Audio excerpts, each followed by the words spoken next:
அனைவருக்கும் வணக்கம். நாம் பகவான் ஸ்ரீராமருக்கு அவருடைய ஞானகுருவாகிய வசிஷ்ட மகாமுனிவர் அருளிச் செய்த யோக வாசிஷ்டம் என்கிற நூல் தொகுப்பை வாசித்துக் கொண்டிருக்கிறோம். இந்த பிரபஞ்சம் சிக்கல்கள் நிறைந்தது. பிரபஞ்ச மாயையோ மனிதர்களால் கடக்க முடியாதது. எந்த ஒரு காரியமும் ஏன் நடக்கிறது, எதற்காக நடக்கிறது, இதை எப்படி கட்டுப்படுத்துவது என்பதை பற்றி என்ன முயன்றாலும் மனிதர்களால் அதிலிருந்து மீண்டு வர முடியாது. பல வினோதமான வினாக்களை பகவான் ஸ்ரீராமர் வசிஷ்ட மகாமுனிவரிடத்திலே வைக்கிறார். அதற்கு வசிஷ்டர் சொல்லக்கூடிய சமாதானங்கள் ஆரம்பத்திலே ஏற்கக்கூடியதாக இருந்தாலும் அதன் பிறகு மறுபடியும் பகவான் ஸ்ரீராமர் அது சார்ந்த குறுக்கு வினாக்களை எழுப்பியபடியாகவே இருக்கிறார்.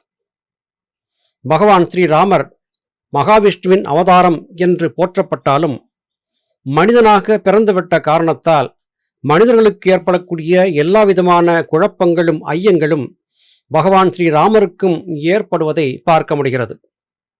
இந்த மனம் ஒரு விசித்திரமான கருவி. இந்த மனம் நிகழ்த்தக்கூடிய அதிசயங்கள் ஏராளம் ஏராளம். இந்த மனத்தை வயப்படுத்தி காரியமாற்றுவது என்பது அத்துணை எளிதில் நடக்கக்கூடிய காரியமல்ல. இது போன்ற குழப்பமான நிலையிலே இருக்கும் பகவான் ஸ்ரீராமருக்கு வசிஷ்டர் சொல்லக்கூடிய மேலதிக அறிவுரைகளை இன்று நாம் பார்க்க இருக்கிறோம். இந்த மனத்தை பற்றி இன்னும் ஆராய்ச்சி செய்வோம். எதை நாம் மனமாக பாவிக்கிறோம்? அறிவு என்பது ஆத்மாவிடத்தில் இருக்கிறது. பிராணன் ஆத்மத்தில் ஸ்பந்திக்க அறிவு ஏற்படுகிறது. தேகம் தன் ஸ்வதர்மத்தை செய்து வருகிறது. பிறகு மனத்திற்கு இடமேது? ஆகவே இது மித்தியையே. மேலும் பிராணன் தேகம் இரண்டும் ஆத்மாவின் அனுக்கிரகத்தால் தங்கள் செயல்களை செய்து வருகின்றன. ஜகத் முழுதும் ஆத்மாவினால் தான் நிலை நிற்கின்றது. ஆகையால் இதை அடைவதில் தான் நம் பிரயத்தனங்கள் இருக்க வேண்டும். ஜகத்தில் சதா எவ்வளவோ விசித்திரமான செயல்கள் நடைபெற்று வருகின்றன. சதா சிருஷ்டியும் அழிவும் ஏற்பட்டு கொண்டே இருக்கின்றன. இவை தண்ணீரிலும் ஆகாயத்திலும் மண்ணிலும் பிராணிகள் உடலிலும் நடைபெறுகின்றன. மனித வர்க்கங்களில் எவ்வளவோ வித்தியாசங்களும் வேறுபாடுகளும் இருக்கின்றன. அநேகமாய் எல்லோரும் மூடராயும் மூர்க்கராயும் தான் இருக்கிறார்கள். ஆகையாலேதான் ஆசைகளிலும் ஆபத்துகளிலும் சுழன்று பல ஜென்மங்கள் எடுத்து நாசமடைகிறார்கள். இவைகளை எல்லாம் கவனிப்பதால் பலன் என்ன? இவர்களை கை தூக்கிவிட யாரால் முடியும்? ஏனெனில் அவரவர்கள் முயற்சியின்றி பிறரால் யாதும் செய்ய முடியாது. இங்கே வசிஷ்டர் சொல்லக்கூடிய உபதேசம் மிகவும் துல்லியமானது, நுணுக்கமானது. நம்முடைய மனித சமுதாயத்திலே ஒவ்வொருவரும் ஒவ்வொரு விதமான மன ஓட்டத்திலே இருந்து தங்களுக்கு சரி என்று பட்டதை செய்து கொண்டே இருக்கிறார்கள். சுயநலமாக மனிதன் யோசிக்கிறானே அல்லாது தன்னுடைய சுயநலத்தின் காரணமாக மற்றவர்கள் எந்த அளவு பாதிக்கப்படுவார்கள் என்பது குறித்து அவர்களுக்குள்ளே சிறிதளவும் சிந்தனை இருப்பதில்லை. மனம் என்பது ஆன்மாவிலிருந்து வெளிப்பட்டு வந்ததுதான். அது ஜீவசக்தியாய வாயு. மனதின் 4 கூறுகள் மனம், புத்தி, சித்தம், அகங்காரம் என்று அழைக்கப்படுகின்றன. இந்த உயர்ந்த தத்துவத்தை ஞானவிதா சுவாமி சிவானந்த பரமஹம்சர் அவர்கள் சொல்லியிருக்காவிட்டால் நிச்சயம் நாம் புரிந்திருக்க முடியாது. சித்தம் என்கிற அறிவு ஆன்மாவோடு இணைந்திருக்கிறது. மனம் என்பது புத்தியோடு இணைந்து புலன்கள் வழியாக சலித்துக் கொண்டே இருக்கிறது. இந்த மனம் கற்பிதம் செய்து கொள்ளக்கூடிய மாயாஜாலங்கள் தான் இந்த உலக வாழ்க்கையிலே நமக்கு இன்ப துன்பங்களாக வந்து சேர்கின்றன.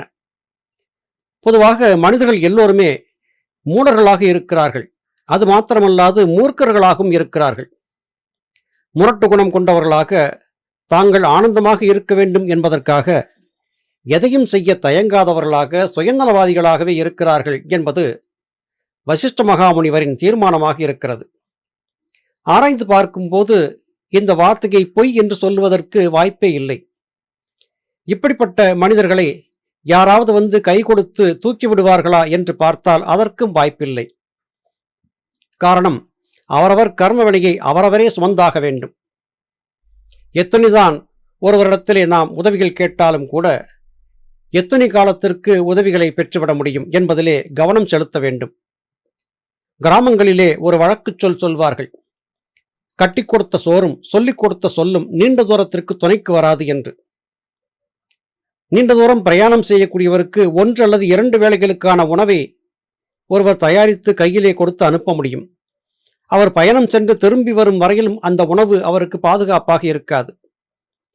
செல்லும் பாதையில் இப்படியான வழிகள் இருக்கும், இப்படி செல்ல வேண்டும் என்று ஒருவர் முகாந்தரமாக சொல்லிக் கொடுப்பார். முற்று முழுதாக அவர் செல்லக்கூடிய பாதை முழுவதையுமே ஒருவரால் சொல்லிக் கொடுக்க இயலாது.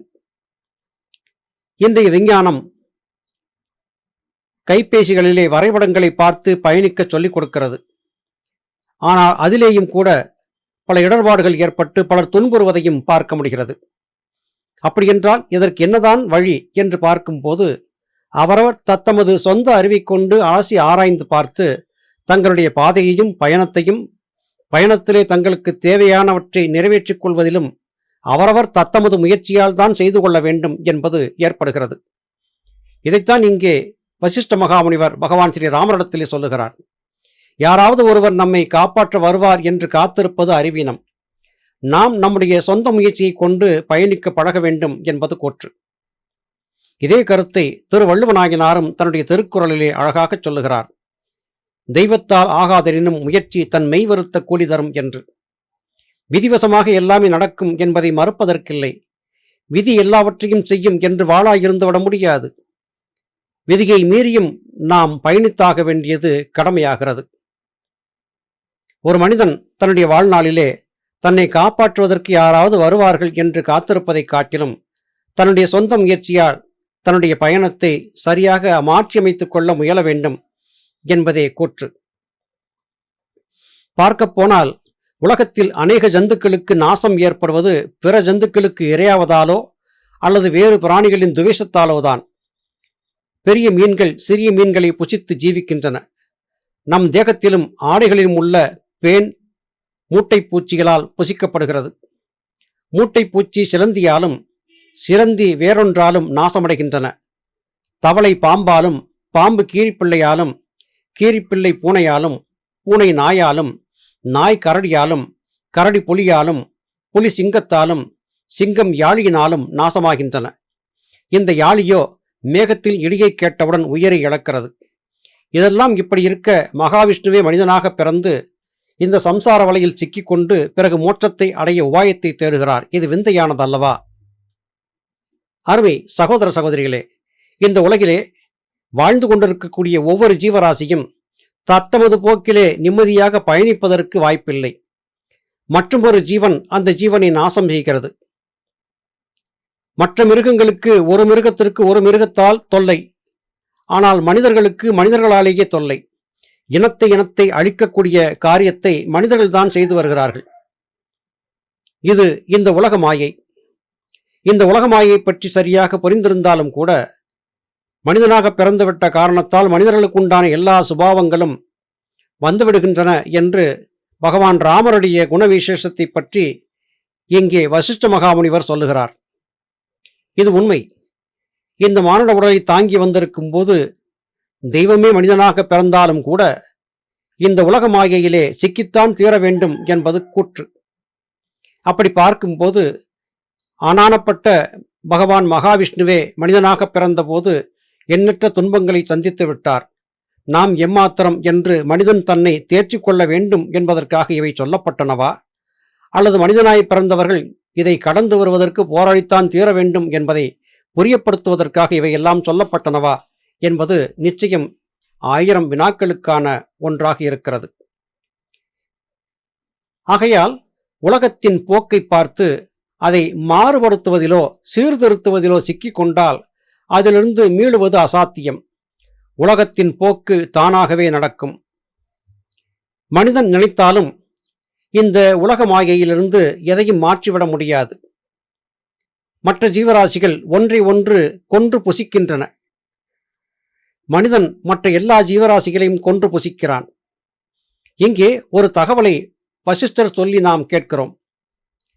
சிங்கம் என்பது மிகப்பெரிய ஆற்றல் பொருந்திய ஒரு மிருகம். அந்த மிருகத்தை யாழி என்கிற மிருகம் வேட்டையாடிவிடும் என்று குறிப்பிடுகிறார். இந்த யாழி என்கிற மிருகத்தை பற்றி நம்முடைய பழமையான சிவாலயங்கள், விஷ்ணு ஆலயங்களிலே சிற்பங்கள் இருப்பதை பார்க்க முடிகிறது. யாழி என்கிற ஒன்று வாழ்ந்திருக்கிறது. அந்த யாழியின் மரணம் என்பது இடி ஓசையை கேட்டபோது என்பதாக புரிந்து கொள்ள முடிகிறது. சிங்கத்தையே வேட்டையாடி விடக்கூடிய ஆற்றல் பொருந்திய யாழி என்கிற அந்த மிருகம் இடி ஓசை கேட்டவுடன் அதிர்ச்சியிலே உயிரை விட்டு விடுகிறது என்கிற கூற்று இங்கே உற்று நோக்கத்தக்கது. அப்படியென்றால் மனிதன் எத்தனைதான் தன்னை உயர்ந்தவனாக காட்டிக்கொண்டாலும் கூட அவனுக்கும் ஒரு கேடு நிச்சயம் இருக்கும் என்பது இதன் பொருளாகிறது. வலியார் முன் தன்னை நினைக்க தான் தம்மின் மெலியார் மேல் செல்லும் இடத்து என்பது திருவள்ளுவநாயனாரின் குரட்பா. ஆதிக்கத்தை தன்னை காட்டிலும் கீழானவர்கள் மீது செலுத்தக்கூடிய ஒருவன் தன்னை விட வலிமையானவனிடத்திலே சிக்கி சீரழியக்கூடிய நிலையை நினைத்து பார்த்தால் மற்றவர்களுக்கு துன்பம் கொடுக்க மாட்டான் என்பது அந்த குரட்பா. புத்திமதி யார் வேண்டுமானாலும் சொல்லலாம், கேட்கப் போவது யார்? இந்த வினாவோடு இன்றைய இந்த பதிவை நிறைவு செய்கிறேன். மீண்டும் அடுத்த பதிவிலே உங்களை சந்திக்கிறேன். அதுவரையிலும் நன்றி, வணக்கம்.